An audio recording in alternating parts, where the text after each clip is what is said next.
ka din minsan. Pagdating ng time, malay mo magiging Zumba leader ka. Diba? Ikaw naman, Eliza, anong pinagkakablahan mo maliban sa pag-workshop mo? Pag walang ginagawa sa bahay? I take care of my pet and sometimes I give him a walk even though it's a cat. Wow. Ay, may pet ka. Dog and? Cat lang po. Ah, cat lang. Ayaw mo ng dog. My dog, I gave it to him.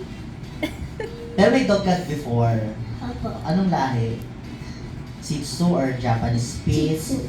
Shih Tzu. O anong pangalan ng Shih Tzu? Giyomi. Giyomi. Bakit mo pinamigay?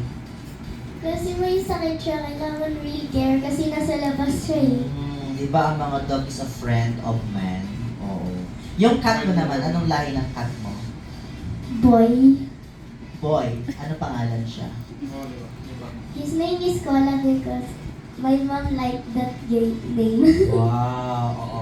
Lahing ano siya? Lahing Ascal na pusa or what? I don't actually know. Garfield, mga ganon. Hindi siya ganon kalang Garfield. Di ba may ganong cat? Garfield? Yeah. Actually, he looks like one. Yung cat mo. Ikaw naman, Anika, may pet ka sa inyo.